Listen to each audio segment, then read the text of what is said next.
Existem certas palavras que, em função do uso a que se prestam, vão adotando sentidos que não tinham na origem. É o caso, por exemplo, da palavra retórica.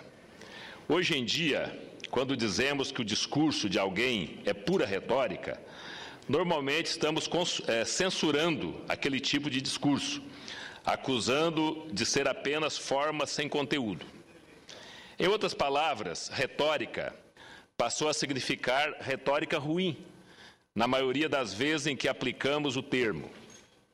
O mesmo aconteceu ao longo do século passado com o termo burocracia.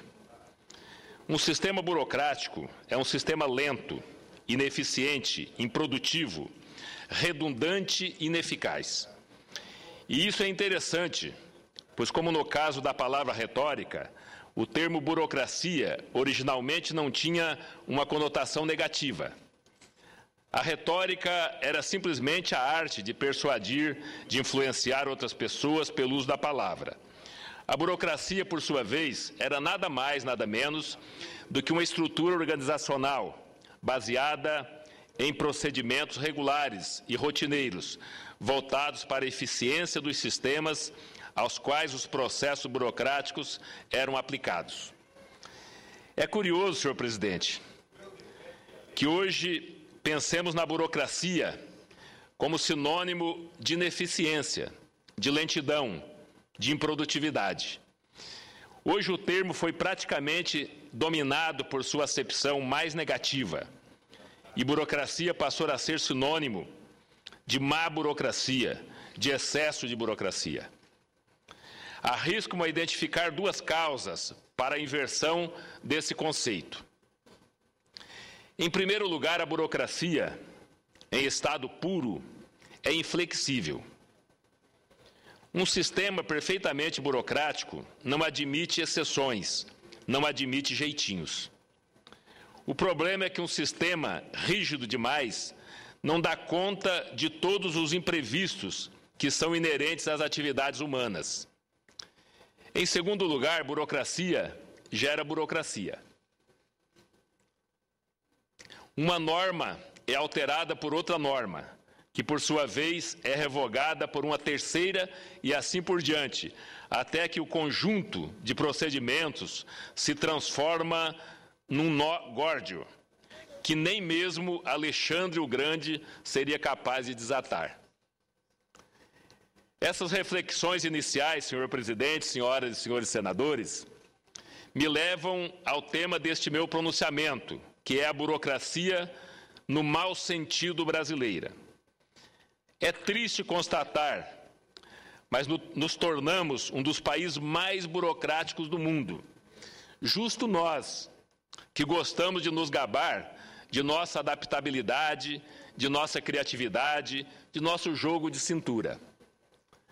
Essa é a avaliação, por exemplo, do primeiro-ministro chinês, Wen Jiabao, que disse recentemente que entre todos os países com os quais a China negocia, e não são poucos, o Brasil é o mais complexo, o mais burocrático, o que mais impõe barreiras ao bom andamento dos negócios, tanto nas importações quanto nas exportações.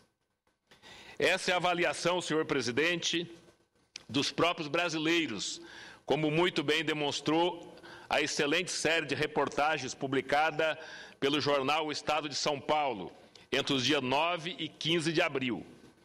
A cada dia, o jornal explorava os entraves causados pelo excesso de burocracia a uma área ou atividade econômica específica.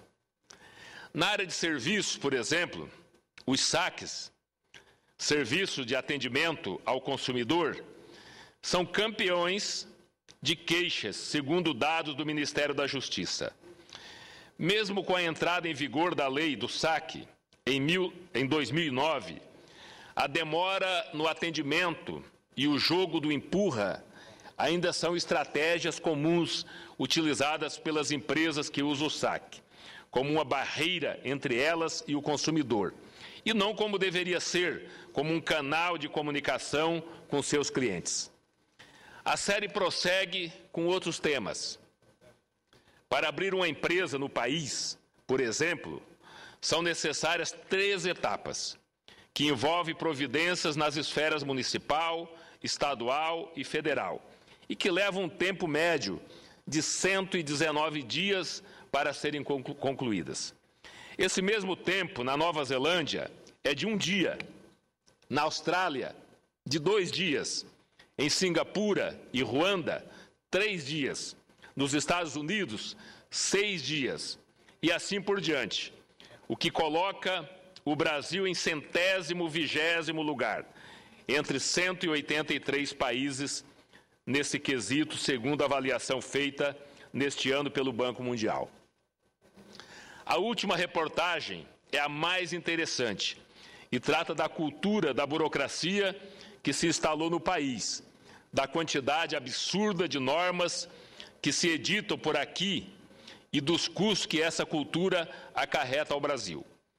Segundo o Instituto Brasileiro de Planejamento Tributário, desde o dia 5 de outubro de 1988, quando a Constituição Federal foi promulgada, surgiram 4.400.000 normas no país.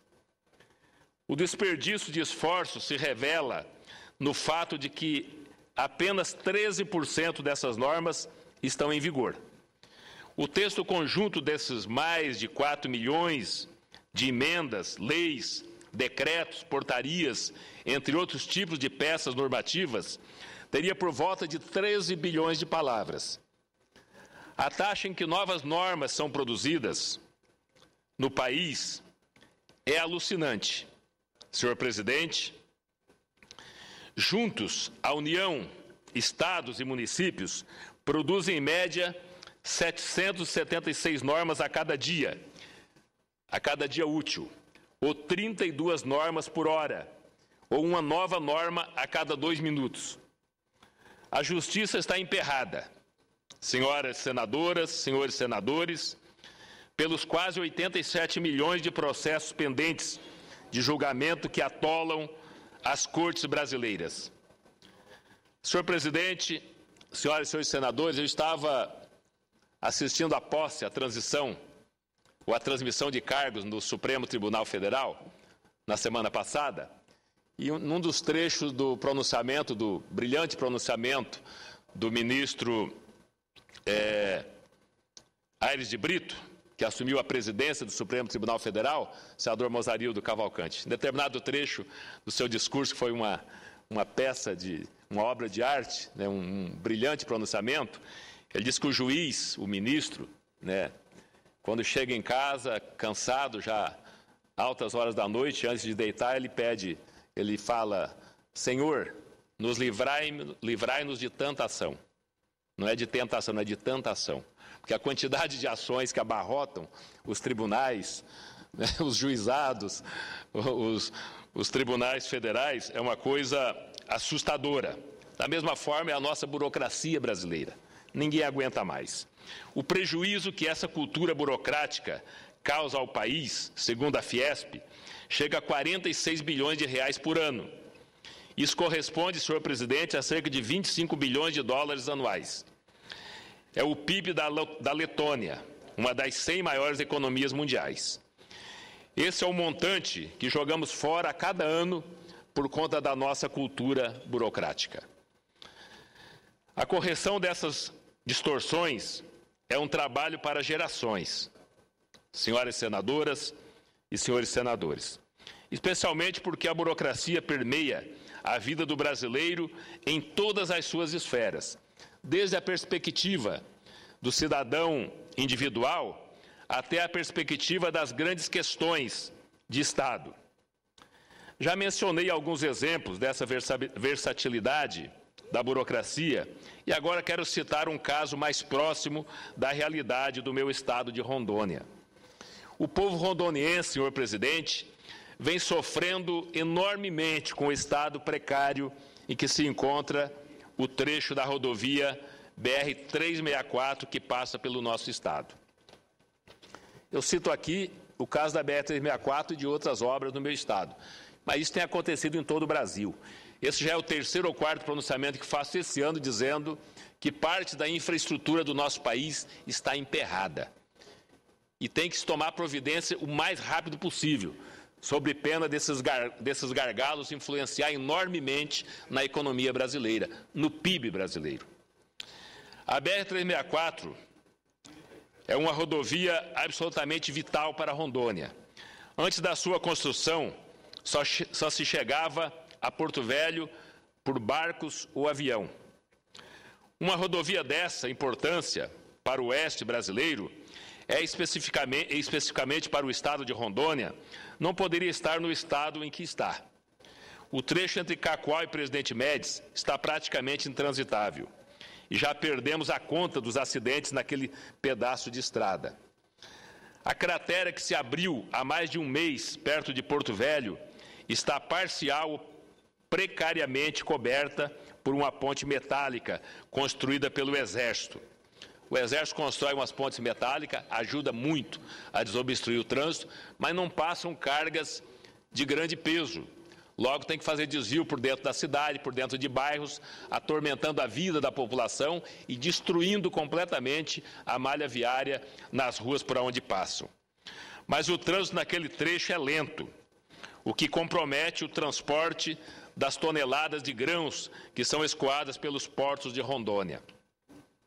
Lá tem o Porto da Mage, o Porto da Cargill, o Porto da Bung, tem falando do Porto de outros tipos de carga. Então, são milhões de toneladas, 4, 5 milhões de toneladas, todos os anos, passando por aquela rodovia.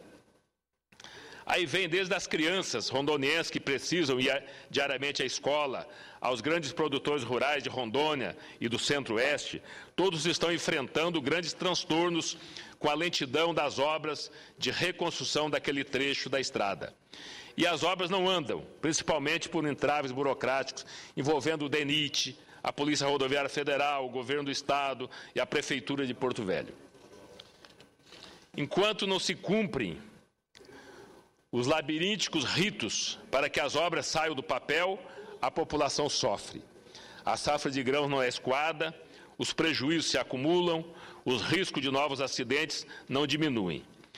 Nem no caso de uma emergência dessa ordem, nós conseguimos escapar dos tentáculos da burocracia. Aí eu poderia citar aqui, presidente João Ribeiro, a ponte de Guajará-Mirim, que o presidente Lula prometeu ao presidente Evo Morales da Bolívia, não saiu ainda nem o projeto.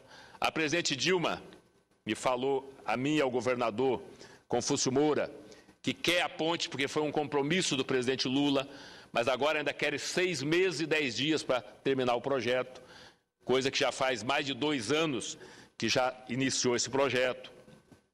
A ponte de Abunã, que há mais de 10 anos se cobra essa ponte, o Acre precisa dessa ponte, a rodovia do Pacífico precisa dessa ponte, e essa ponte não sai, e o projeto ainda não está pronto, e tantas outras obras importantes de Rondônia e do país que não saem por falta de projeto. Um dos grandes problemas do nosso país hoje, não só do Brasil, mas dos estados e municípios, é a falta de projetos, a falta de técnico para se fazer projeto. Então, o DENIT precisa, como outros órgãos do país, realizar concursos o mais rápido possível, para contratar engenheiros, contratar técnicos para fazer bons projetos, porque através de bons projetos poderão sair boas obras. E muitos projetos, depois de licitados, contratados, têm que interromper no meio do caminho, porque o projeto estava mal feito. Então, esse é um problema muito sério. Isso precisa mudar. É um trabalho de gerações, senhor presidente. Isso, porém, não nos exime de agir imediatamente, o quanto antes. Nesse sentido, foi com muita satisfação que acompanhei os trabalhos do primeiro Fórum Nacional da Desburocratização, que ocorreu na Câmara dos Deputados no início deste mês de abril. A Frente Parlamentar da Desburocratização tem sido um agente importante na discussão de medidas para minimizar os entraves burocráticos que infernizam a vida de todos os brasileiros, seja o cidadão comum, seja o agente do poder público. Vejo com muito otimismo a atuação futura da Frente Parlamentar e faço votos de que consigamos superar esse tremendo obstáculo no nosso crescimento, que é o excesso de burocracia. Era o que tinha, senhor presidente. Muito obrigado.